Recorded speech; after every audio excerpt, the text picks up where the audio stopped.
Water Resources Development Acts, Primer. Updated July 28, 2020. Congress often titles omnibus legislation that authorizes U.S. Army Corps of Engineers, USACE, civil works activities and directs the agency's practices as a Water Resources Development Act, WRDA.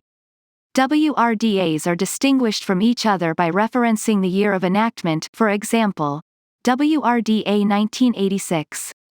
WRDA provisions generally add to or amend the pool of existing USACE authorizations and refine policy direction that Congress provides to the agency. Other provisions may deauthorize inactive unconstructed projects.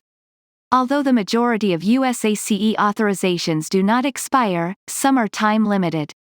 WRDA provisions also may extend time-limited USACE authorities. Most USACE water resource projects require two types of congressional authorization, one for studying feasibility and a subsequent one for construction.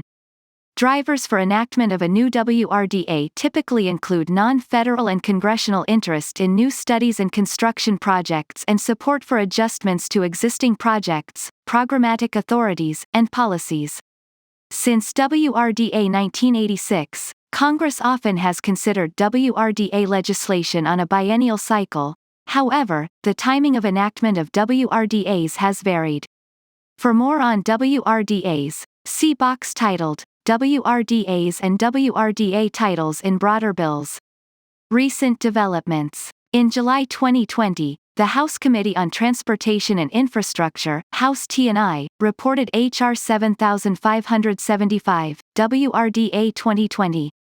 The Senate Committee on Environment and Public Works, Senate EPW, reported S. 3591, America's Water Infrastructure Act of 2020, AWIA 2020, in May 2020. AWIA 2020's Title I and WRDA 2020 focus on authorizing USACE activities and alter USACE policy direction provided by Congress.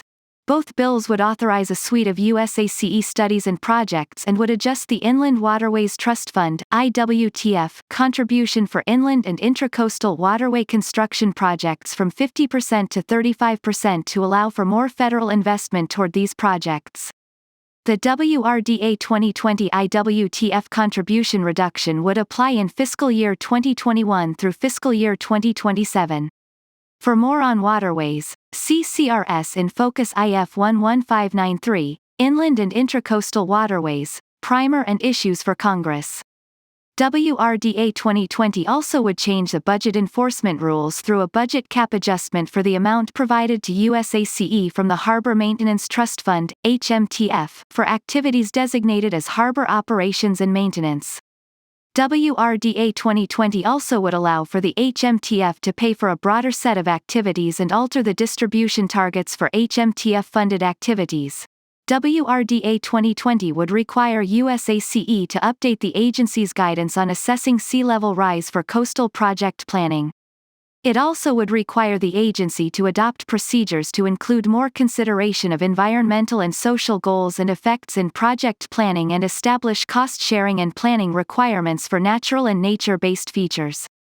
For more on these topics, see CRS in Focus IF 10221, Principles, Requirements, and Guidelines (PR&G) for federal investments in water resources, and CRS Report R 46328. Flood risk reduction from natural and nature-based features, Army Corps of Engineers authorities. AWIA 2020 would expand USACE authorities to perform rural water supply projects and to address aquatic and terrestrial invasive species. It also would require an annual report from the administration to congressional authorizing and appropriations committees that identifies USACE-authorized studies and projects available for appropriations. Title II and Title III of the bill would authorize water infrastructure and restoration activities of the U.S. Environmental Protection Agency, EPA, and other federal agencies, including tribal water infrastructure investments. For more on AWIA 2020's non-USACE provisions, see CRS Insight IN 11437, Water Infrastructure Legislation in the 116th Congress. EPA, Reclamation, and U.S. Army Corps of Engineers provisions.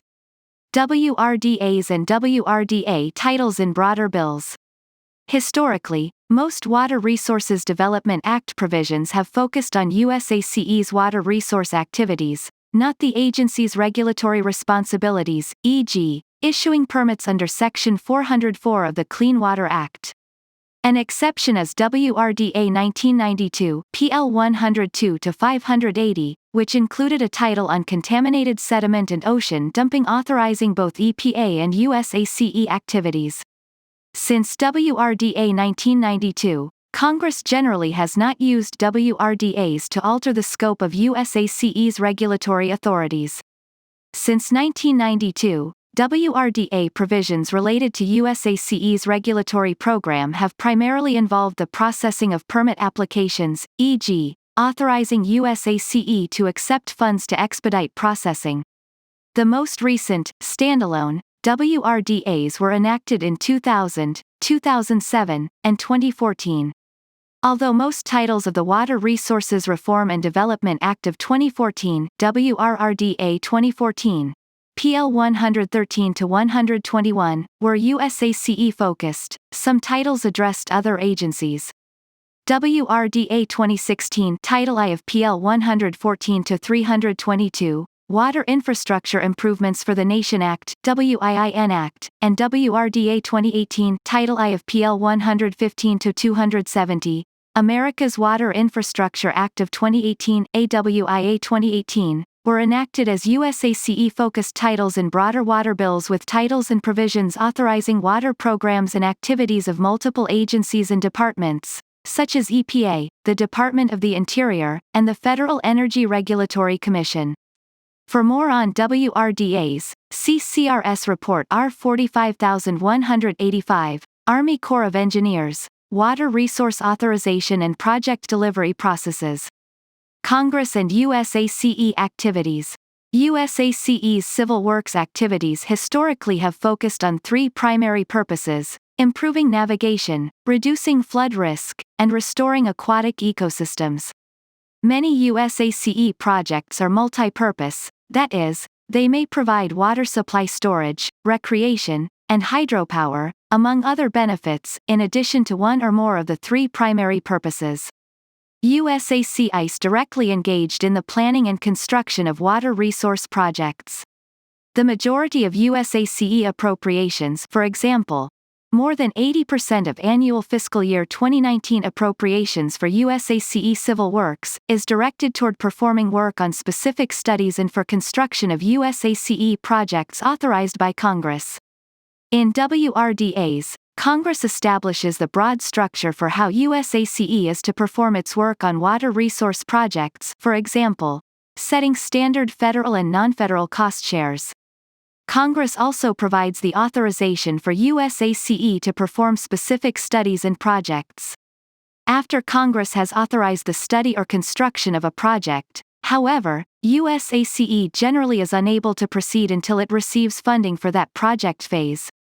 Congress provides appropriations for the agency through the annual Energy and Water Development Appropriations process and, at times, through supplemental appropriations. For more on USACE funding, see CRS Report R 46320, U.S. Army Corps of Engineers, Annual Appropriations Process and Issues for Congress. WRDA Development and Process to Propose Activities for Authorization. To develop recent WRDAs, the authorizing committees, the House T&I and Senate EPW, have held hearings to obtain testimony from stakeholders and have reviewed reports transmitted by the administration. The authorizations for most USACE studies and projects are geographically specific, for example, a flood risk reduction project for a specific community along a river or coast. Scrutiny of congressionally directed spending that benefits a specific entity or locality, known as earmarking, has altered the development of WRDAs since WRDA 2007, PL 110-114.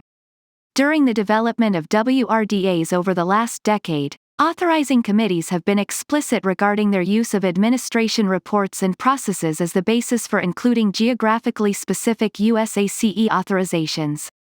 For example, Congress has identified favorable reports by the Chief of Engineers, Chief's reports, and other USACE decision documents as the basis for new project construction authorizations or modifications to existing construction authorizations. Congress established a new process to assist the congressional authorizing committees in identifying USACE studies and projects to authorize in WRDA 2014. In Section 7001 of WRDA 2014, Congress required the administration to transmit each February to the authorizing committees an annual report on publicly submitted USACE study and project proposals and USACE-developed project decision documents that require congressional authorization. In WRDA 2016 and WRDA 2018, Congress expanded the Section 7001 process to include modifications to USACE environmental infrastructure assistance authorities, which consist of authorities that allow USACE to assist with municipal drinking water and wastewater infrastructure projects in designated communities, counties, and states. WRDA 2020 and AWIA 2020 would draw upon the Section 7001 reports as the basis for authorizing various geographically specific USACE activities, including environmental infrastructure assistance. For more on the Section 7001 process, see CRS Insight IN 11118, Army Corps of Engineers, Section 7001 Annual Report on Future Studies and Projects. Non-federal responsibilities. Current law requires non-federal sponsors to share costs and assume other responsibilities for most USACE projects. Non-federal sponsors generally are required to provide the land and other real estate interests needed for a project and to share study and construction costs. Most studies are cost-shared 50% federal and 50% non-federal. Congress has set the cost shares for construction and non-federal responsibilities following construction for the various USACE project purposes. For instance, Congress has set the cost sharing for construction for flood risk reduction projects at a maximum of 65% federal and minimum of 35% non-federal. For ecosystem restoration, the cost sharing is fixed at 65% federal and 35% non-federal. For most USACE flood control and restoration projects, operations, maintenance, repair, and rehabilitation are 100% a non-federal responsibility. Deliberations and considerations related to USACE. Although WRDAs often have received significant support in both chambers, in the past some issues have complicated deliberations and enactment. For example, Congress overcame a presidential veto to enact WRDA 2007. Various topics may shape deliberations in 2020 and the future, including the status and authorization of specific projects, post-flood levee repair and study authorities, and effects of bill provisions on discretionary spending and/or mandatory receipts and spending. Numerous studies and projects authorized for construction in previous WRDAs remain unfunded. Non-federal sponsors often remain interested in pursuing these unfunded studies and construction activities. A challenge for policymakers is whether, and if so how, to advance these studies and construction activities. WRDA 2014, WRDA 2016, and WRDA 2018 expanded the opportunities for interested non-federal entities, including private entities, to have greater roles in project development, construction, and financing. Although some of these authorities may expedite project progress, they also have the potential to constrain federal discretion and prioritization of USACE activities. The status of efforts under these and other authorities that would allow for loans and loan guarantees for water resource projects is among the topics that may continue to shape deliberations in USACE authorities. Additionally, administration proposals and actions and court decisions may shape congressional direction to USACE. Nicole T. Carter, Specialist in Natural Resources Policy. Anna E. Normand, Analyst in Natural Resources Policy.